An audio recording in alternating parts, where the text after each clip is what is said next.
Hello students, आज हम पढ़ने जा रहे हैं second degree parabola curve fitting के बारे में।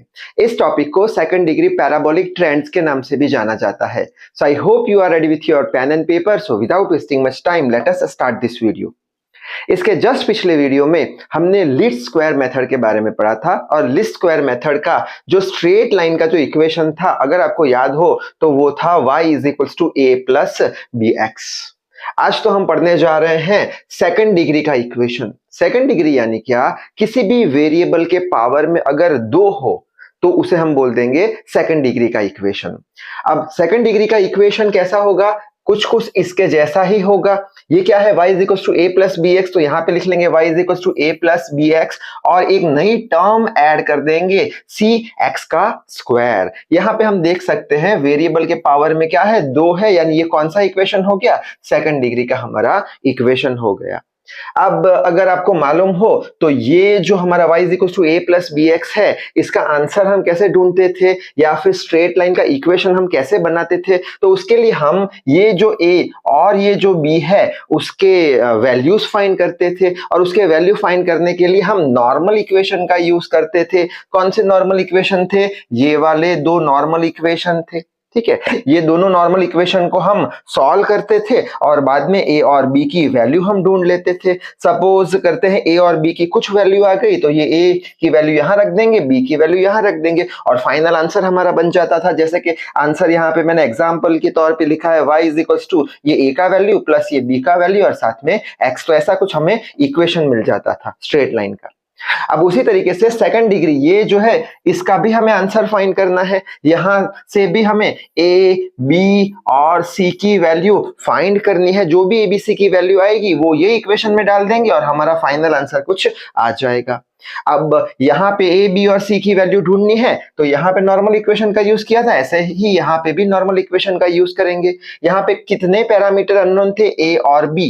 ठीक है, तो ये दो अननोन पैरामीटर को ढूंढने के लिए हमने दो नॉर्मल इक्वेशन लिए थे। उसी तरीके से यहाँ पे कितने अननोन पैरामीटर है? ए, बी और सी, यानी तीन अननोन पैरामीटर है। तो तीन अननोन पैरामीटर को ढूंढने के लिए हम तीन नॉर्मल इक्वेशन का यूज करेंगे। तो ये रहे नॉर्मल इक्वेशन। ये नॉर्मल इक्वेशन कुछ कुछ इस तरीके के ही है। अगर आपको ये याद है तो ये ऑटोमेटिक याद हो जाएंगे। क्यों? क्योंकि ये फर्स्ट इक्वेशन है समेशन ऑफ y, ये सेम एज इट इज लिख दिया, यहाँ पे सेम एज इट इज इतनी लाइन लिख ली और एक टर्म ऐड कर दिया, कौन सा? c summation of x square.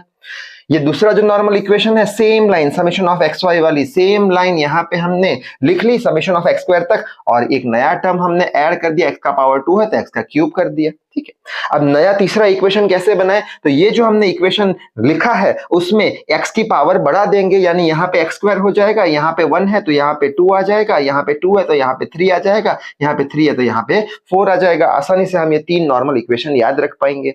ये तीन नॉर्मल इक्वेशन को हम सॉल्व करेंगे तब हमें a, b और c का वैल्यू मिलेगा। ये a, b और c का वैल्यू इसमें रखेंगे तो हमारा आंसर कैसा हो जाएगा? हमारा आंसर हो जाएगा, सपोज करते हैं y a का 0.8 आया प्लस b का suppose 1.2 into x plus c का 3.2 इंटू एक्स स्क्वायर, ऐसा कुछ हमें आंसर मिल जाएगा। ठीक है, तो ये हमारा फाइनल टारगेट होगा। किसी भी न्यूमेरिकल में आंसर हमें इसके फॉर्म में चाहिए। तो आई होप ये जो प्रोसीजर है वो तो आपको समझ में आ गई होगी। अब हम न्यूमेरिकल सॉल्व करते हैं तो और अच्छे से पिक्चर क्लियर हो जाएगा। तो न्यूमेरिकल लिखा हुआ है find second degree of parabolic equation, यानी यहाँ पे सेकंड डिग्री इक्वेशन का यूज करना है हमें। फ्रॉम द फॉलोइंग डेटा, ये x और y का वैल्यू देके रखा है। यहाँ पे x का कुछ -2, -1, 0, 1, 2 है और y का 19, 27, 29, 33, 29 है। अब हमें करना क्या है? सेकंड डिग्री का इक्वेशन ढूंढना है, उसका इक्वेशन बनाना है। सेकंड डिग्री का इक्वेशन हमें पता है कौन सा होता है? y is equal to a plus B X plus C X का स्क्वायर, सेकंड डिग्री। ये सेकंड डिग्री का इक्वेशन हो गया। अब इसमें हमें कौन सी वैल्यूज रखनी है? तो a की वैल्यू रखनी है, b की वैल्यू रखनी है, c की वैल्यू रखनी है। ये तीनों वैल्यू कहां से हम लाएंगे? तो ये जो तीन हमारा नॉर्मल इक्वेशन है, ये पहला वाला, ये दूसरा वाला और ये तीसरा वाला, तीन नॉर्मल इक्वेशन अभी हमने देखे। कौन से थे तीन नॉर्मल इक्वेशन? ये वाले तीन नॉर्मल इक्वेशन। ये तीनों नॉर्मल इक्वेशन को हम सॉल्व करेंगे तो हमें क्या मिल जाएगा? a, b और c का वैल्यू वो इसमें रख देंगे। तो सबसे पहले तो इक्वेशन बनाते हैं। तो सबसे पहले हम ये वाला इक्वेशन बनाने की कोशिश करते हैं। ये पहला वाला नंबर 1 बोल देता हूं सपोज इसको। तो उसके लिए हमें क्या चाहिए, समेशन ऑफ y चाहिए, यानी y की कॉलम बनानी पड़ेगी। यानी ये वाली y की कॉलम बनानी पड़ी तो ये वाली y की कॉलम बना दी। 1927 से लेके 29 तक चाहिए क्या हमें, समेशन ऑफ y चाहिए। समेशन ऑफ y यानी ये सारी वैल्यूज को क्या करेंगे, हम ऐड करेंगे। 19 प्लस 27 करते करते प्लस 29 तो क्या हो जाएगा, समेशन ऑफ y कितना आया, 137। तो समेशन ऑफ y यहाँ पे मैंने येलो से मैंने यहाँ पे बनाया है एरो, ये वैल्यू हमने यहाँ पे रख दी, कौन सी, 137। ठीक है, ये कंप्लीट हो गया। अब चाहिए n, n यानी नंबर ऑफ ऑब्जर्वेशन, कितने ऑब्जर्वेशन है, 1 2 3 4 5। तो n का वैल्यू कितना आ गया, 5। तो ये n का वैल्यू हमने ये इक्वेशन में रख दिया 5, और ये तो ढूंढना है तो एज इट इज रख दिया। ठीक है, बाद में b तो ढूंढना है तो एज इट इज रख दिया। अब क्या चाहिए, अब हमें चाहिए summation of x। Summation of x यानी x की कॉलम बनानी पड़ेगी। ये कॉलम हम यहाँ पे लिख देंगे x -2, ये वाला। हमें चाहिए क्या, समेशन ऑफ x चाहिए। तो ये सबका टोटल करेंगे तो बट ऑब्वियस आंसर कितना आएगा, समेशन ऑफ x 0 आ जाएगा। तो बस ये समेशन ऑफ x यहाँ पे 0 हम रख देंगे। ये रहा समेशन ऑफ x 0 आ गया।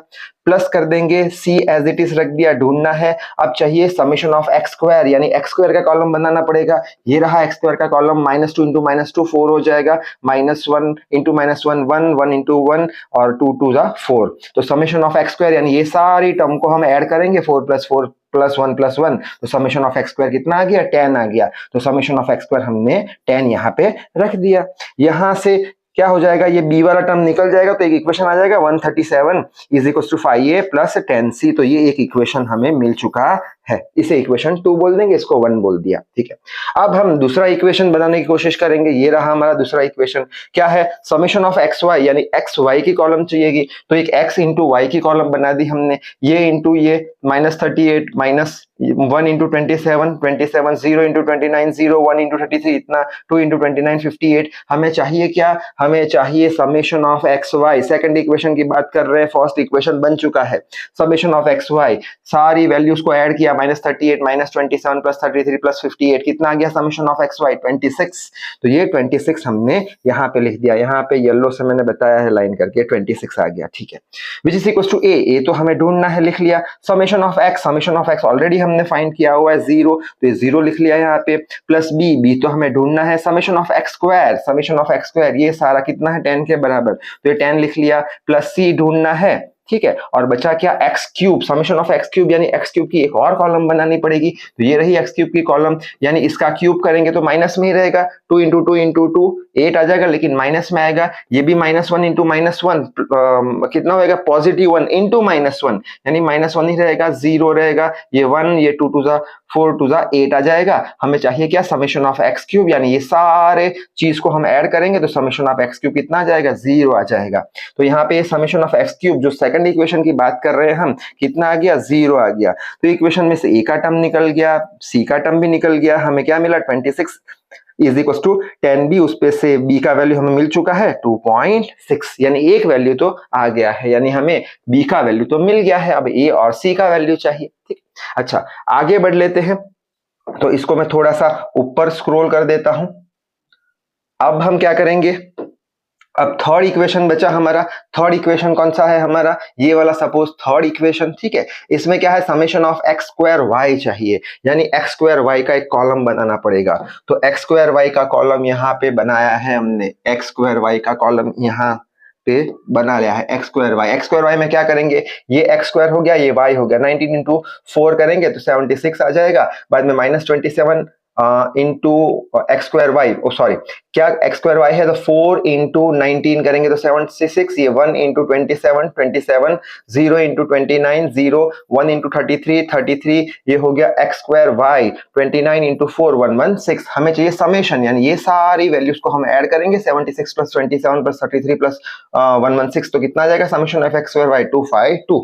तो बस वही लिखा है यहाँ पे थर्ड इक्वेशन में, ये 252 हमारा आ चुका है यहाँ पे। ठीक है। अच्छा, आगे बढ़ते हैं। आगे है ए तो ढूंढना है समेशन ऑफ एक्स स्क्वायर यहाँ पे हमने ढूंढा था, ये रहा 10 के बराबर। तो यहाँ पे समेशन ऑफ एक्स स्क्वायर कितना था, यहाँ पे ये रहा 10 के बराबर, समेशन ऑफ एक्स स्क्वायर 10 के बराबर। फिर बी एज इट इज लिख लिया, समेशन ऑफ एक्स क्यूब कितना है, 0 है। तो समेशन ऑफ एक्स क्यूब यहाँ पे समेशन ऑफ एक्स क्यूब 0 आ गया, plus C summation of X raise to 4, यानी एक्स रेज़ टू 4 का एक नया कॉलम बनाना पड़ेगा। ये रहा एक्स रेज़ टू 4 का नया कॉलम। एक्स रेज़ टू 4 में क्या करेंगे हम, ये जो है इसका स्क्वायर कर देंगे तो एक्स रेज़ टू 4 आ जाएगा। 4 इंटू 4 16, 1 इंटू 1 समझ गए आप शायद से, 4 इंटू 4 स्क्वायर करना है, ये कॉलम का स्क्वायर करोगे तो एक्स रेज़ टू 4 मिल जाएगा। Summation of X raise to 4 यानी सारी वैल्यू स्क्वायर करेंगे, 16 प्लस 16 32 33 34, तो 34 आंसर आ जाएगा। वो 34 आंसर यहाँ पे रख देंगे हम, ठीक है। तो हमारा ये वाला जो तीसरा इक्वेशन था वो भी हमने सॉल्व कर दिया, ठीक है।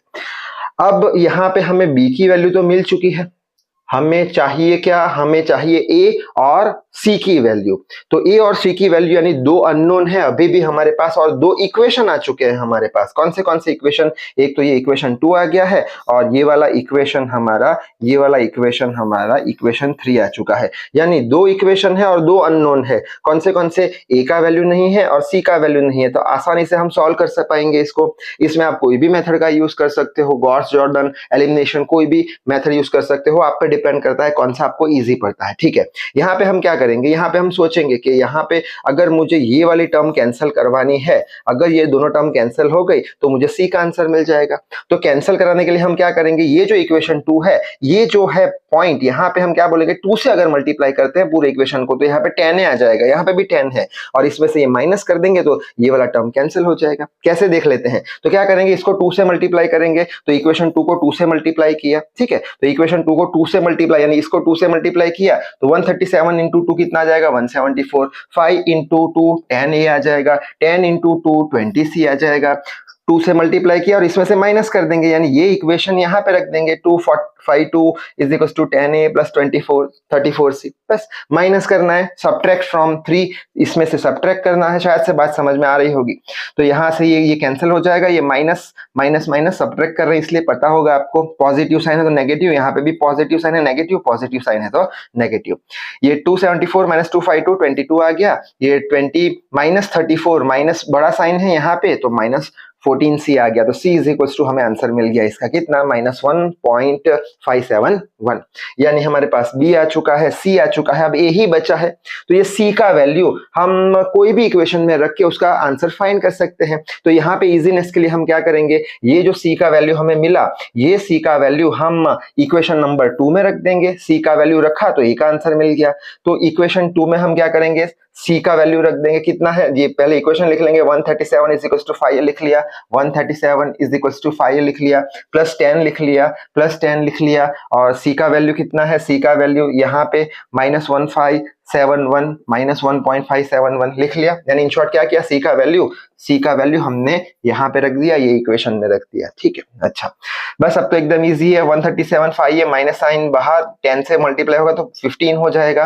5 इज इक्वल टू ये यहाँ पे चला जाएगा तो ऐड हो जाएगा, 15 प्लस 71 प्लस 137 इतना आ जाएगा। तो ए का आंसर हमें मिल गया कितना, 30.42। यानी अब हमारे पास तीनों आंसर आ चुके हैं, किसके, एक तो आ गया हमारे पास ए का आंसर, दूसरा आ गया बी का आंसर, तीसरा आ गया सी का आंसर। ये तीनों आंसर हम किस में रखेंगे, जो हमारा सेकंड डिग्री का इक्वेशन था, y is equal to A plus B X plus C X का स्क्वायर। तो कैसे बनाएंगे, y is equal to A का आंसर रख देंगे हम, कितना है 30.43, तो y इज इक्वल टू 30.43। बाद में कौन सा साइन है, प्लस का साइन है, तो यहाँ पे प्लस का साइन रख दिया। बाद में कौन सी वैल्यू है, b की वैल्यू है, b की वैल्यू कितनी है 2.6 है, तो यहाँ पे 2.6 रख दिया। तो b भी खत्म हो गया, साथ में लगा देंगे x, तो x आ गया, ठीक है। बाद में क्या है, c है, c हमारा -1.57 है, तो -1.571 लिख लिया। साथ में क्या है, x स्क्वायर है, यानी यहाँ पे x स्क्वायर लिख लिया, और ये हो गया हमारा answer. In short a b c ढूंढो, और ये जो हमारा सेकंड डिग्री का इक्वेशन है उसमें a b c की वैल्यू डाल दो, तो ये हमें फाइनल इक्वेशन मिल जाएगा। इसमें ग्राफ बनाने की कोई जरूरत नहीं है। दूसरी एक इंपॉर्टेंट बात आपको ध्यान रखनी होगी यहाँ पे कौन सी, कि यहाँ पे ये जो इक्वेशन हमारा है, ये वाला इक्वेशन, इसमें ऑटोमेटिकली ये 0 और ये 0 आ गया, ठीक है। तो डायरेक्टली हमें b का वैल्यू मिल गया। ऐसा भी हो सकता है, ऐसा भी हो सकता है कि ये समेशन ऑफ x 0 ना हो, कुछ वैल्यू हो, समेशन ऑफ x क्यूब 0 ना हो, कुछ वैल्यू हो, तब हमारे पास 3 इक्वेशन आ जाएंगे।